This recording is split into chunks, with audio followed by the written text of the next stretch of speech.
இந்த क्वेश्चन வந்து ஆக்சுவலி உங்க ஃபேன்ஸ் தான் வந்து ரொம்ப கேட்டுட்டே இருந்தாங்க. ஐயோ அது நல்ல விஷயம் கேட்டது. இப்போ எனக்கு ஃபோன் கால்ஸ் எல்லாம் வரும்போது எல்லாரும் ஈவன் ஃபேன் பேஜஸ் ரன் பண்றவரு எல்லாரும் அதுதான் கேட்குறேன். Ma'am I gone to act அந்த மாதிரி. ஸோ ஐம் லைக் இதனால அந்த டவுட் கண்டிப்பா எனக்கு definitely want to act. Okay. I definitely want to act. But ஆனால் இப்போ அது மேரேஜ்னால இல்லை.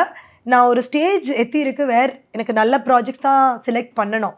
இப்போ நம்ம ஒரு ப்ராஜெக்ட் செலக்ட் பண்ணும்போது அது அந்த ப்ராஜெக்ட் அப்புறம் தான் தெரியும் அதோட ஒரு இல்லை இந்த மாதிரி ரோல் எனக்கு ஹாப்பி ஆகாது, இந்த மாதிரி ஒரு டீம் ஹாப்பி ஆகாது.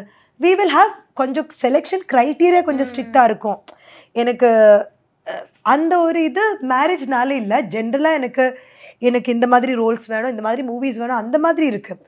பட் அது தவிர எனக்கு மேரேஜ்னால எனக்கு பண்ண முடியாது அப்படியே கிடையாது.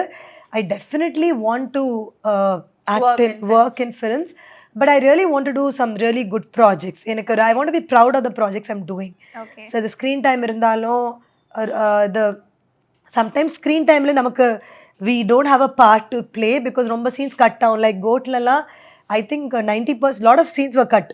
So அந்த மாதிரி டைம்ல we can't help it because movie length நிறைய அப்படியெல்லாம் sometimes it's not in our control, but majority I நம்ம கண்ட்ரோல் இருக்கிற பார்த்து ஒரு நல்ல ஒரு a good film, a good role and a good project அப்படி தான் I definitely want to do.